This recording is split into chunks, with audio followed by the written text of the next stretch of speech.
So, like the introduction, the linear algebra is mainly talking about the matrix, and matrix is talking also can be viewed as a lot of vectors. So vector is one of the major things that we will consider in this class. And you know what is a vector, and so I will just write down the definition so that make sure we are all on the same page.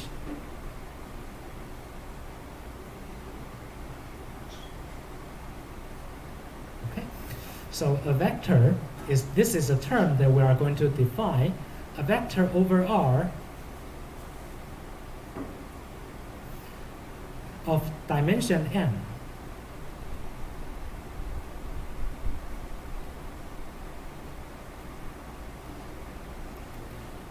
is a tuple. Tuple means 数对. Okay, a tuple, something like this, and you have n numbers.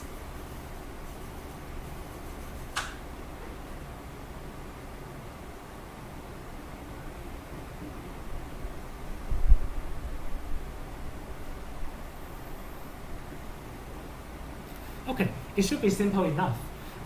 For example, 0, e.g. means for example, okay?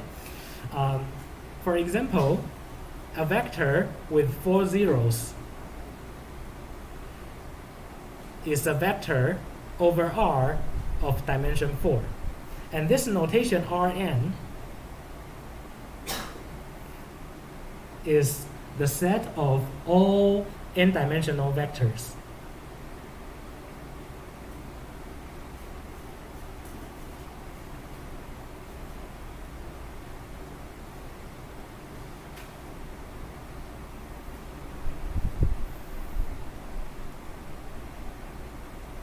Okay. So I believe you know this in high school already, right? So we have R3, which is our space, and R2 is the plane, and Rn just means that it collects a lot of tuples with n numbers. So R is important, n is important. R means that we are mainly using the real numbers.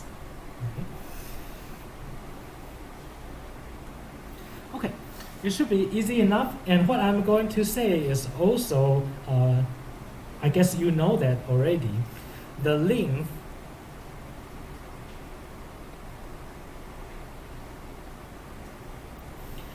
of a vector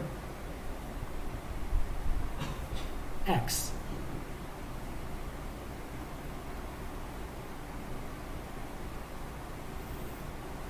is equal to this notation, and the formula is equal to the square sum of all of them.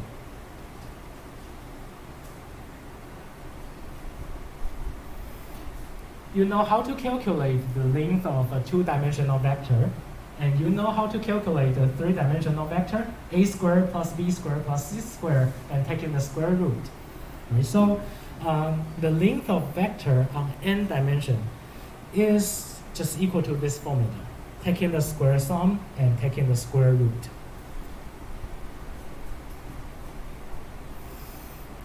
Okay. And one thing I want to emphasize is that you will see that in mathematics, whenever we write something, we will write a complete sentence. Okay, I forgot the period, but you will see that unlike what you learned in high school, most of the time it is just symbolic calculation. You have a lot of numbers, a lot of symbols. You don't need to write anything. But for undergraduate, here, try to make everything clear. You cannot just say vector this, okay? You have to say a whole sentence. A vector means it is a tuple, and you have to fill in the whole sentence, make the sentence complete. The length of what? Of a vector is equal to this. If you just say the length is equal to this, it is weird because you did not say what are you talking about? Maybe it is the length of this table, the length of this computer, but it is the length of this vector. It is equal to this formula.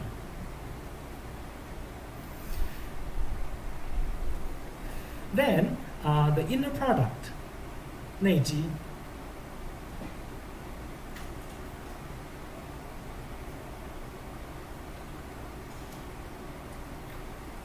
of two vectors x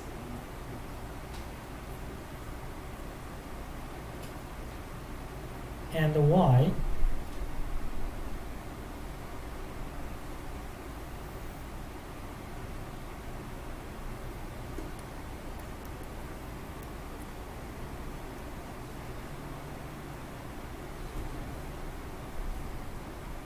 is just what you expected, okay?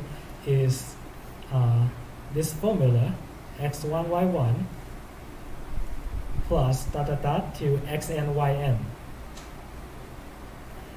But somehow new is, in this course, we are going to use this angle notation, okay? Angle x and y to represent the inner product of x and y.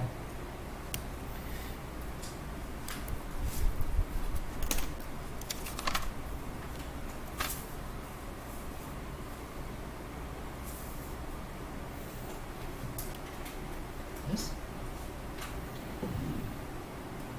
Okay, so if you agree with all these foundations, basically just a lot of numbers and telling you what is the length and what is the inner product, then you should be able to derive the following properties.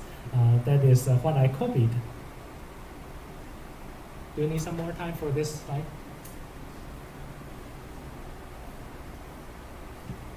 Okay, you should be able to derive some of the properties here. Okay, so for example,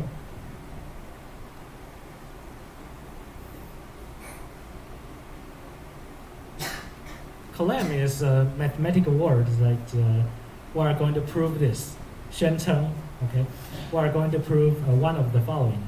Okay, so for example, of course, kx is equal to k times x length. Okay, but k need the absolute value. And you might wonder what's the difference between this, and that's good. Because you need to, like what I say, you need to recognize all the definitions. So this two straight line, it is the length of a vector. And this is the absolute value. This is 绝对值, and this is 长度, okay? And absolute value and the length of a vector. So each of them has its own meaning in mathematics. So for any k, what is the k? K is a real number, and x as a vector. Okay, so you should have a good statement of what you are going to prove, so that you are able to prove that. If your statement is vague, then it is hard. For example, if you miss this part, then maybe k is a complex number and it will be weird, and maybe here is something else, it is not a vector, then it can be terrible. So we run this statement for a real number k and a vector over R. And like what I say, whenever you write a statement, try to write complete sentences. Okay, so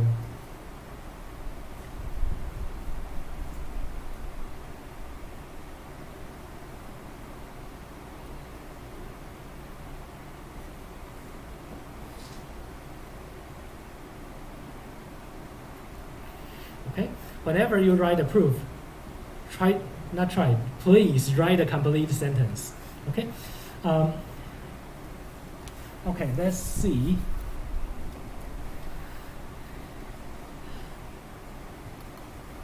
You can start with kx, okay? And kx is what? Is equal to kx1, kx2, up to kxn.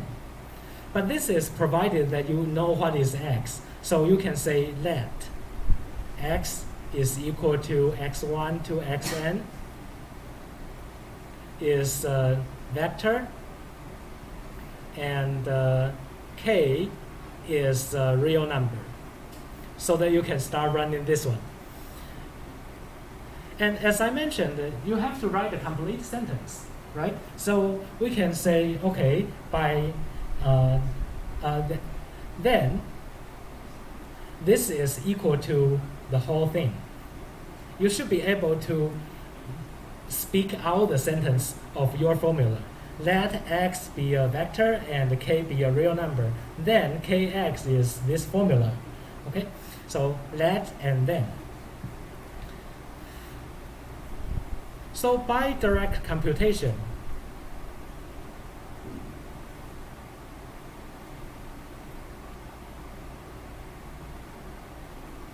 now you can write your computation.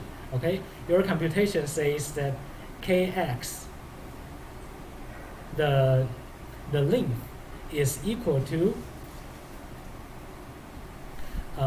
the square root of k square x1 square plus da da da. In contrast to your training in high school, the calculation here is actually not so important because we believe every one of you know how to do that, right? And in the end, you should be able to get the square root of k squared times this one.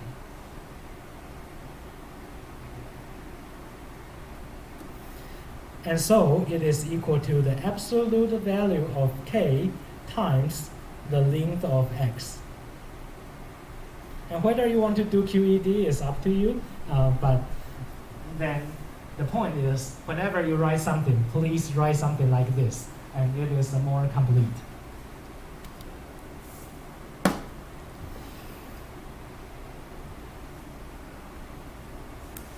Okay, questions so far?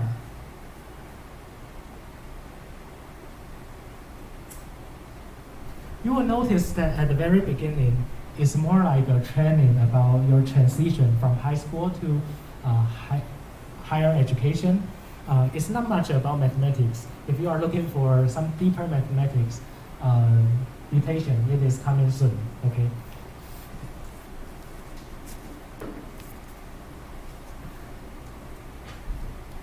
There are some posts on Kaobei Zhongshan, you know, and other department, I guess, is from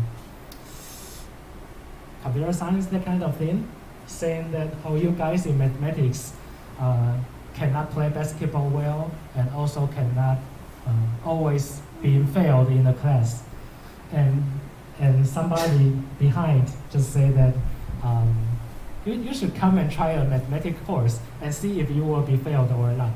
It's so easy to get failed in a class of mathematics. But I'm not trying to scare you, but I'm saying that in this class, in mathematics department, a lot of courses have deep theoretical things. I will try to make it simple, but a lot of deeper mathematics will be seen a bit later.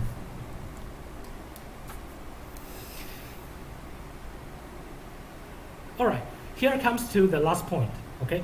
And I will basically let you go. So,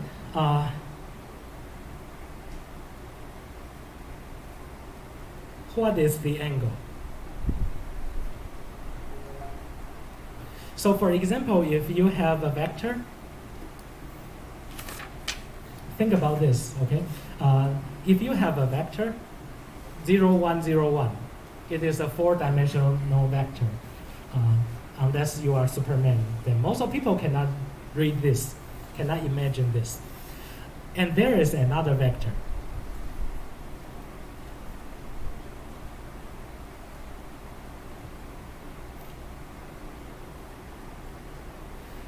Then, what is the angle? Okay, so for this one, I don't have time to let you think, but I will provide 2 ways to achieve this. Actually, you already tell me how to do that. How to do that for the first method. The first one is by cosine law.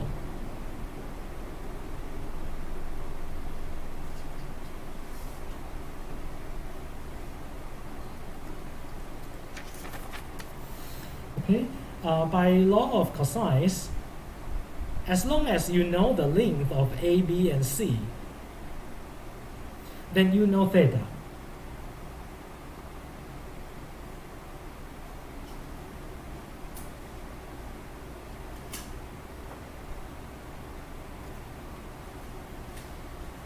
So once you know cosine theta, then you know theta is equal to the arc cosine of this formula.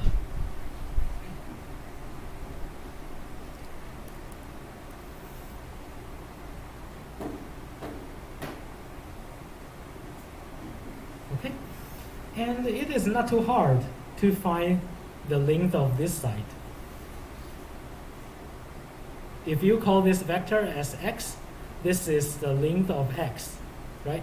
And if you call this as y, then this is the length of y. I already told you what is the length.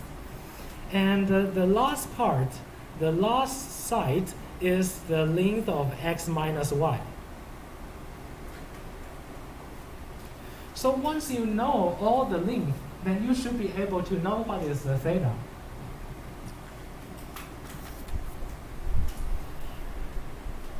And okay, I'm not going to tell you the answer. So you should be able to find it. For this one, it is an integer number. If you write it in degree, okay. So as long as you know what is the length, you know what is the angle. But there is another way to do that, is by the inner product.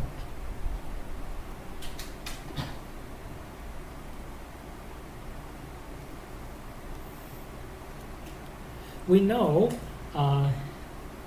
we know that the inner product of x and y is equal to the length of x times the length of y times cosine theta.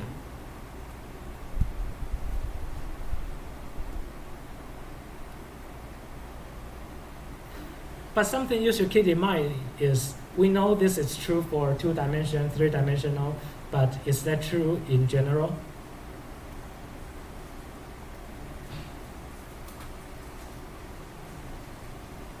Okay, I leave it as a question. Okay, so all the things here is, this is an algebra. You know, x1, y1, something go on, and you know what is this, but this is the cosine theta, which we don't know what is the meaning. And suppose we accept this formula, then again we know the cosine theta is equal to the inner product divided by the length.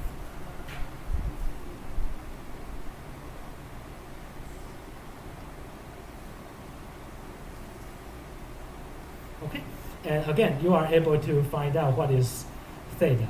Theta is equal to the arc cosine of this quantity.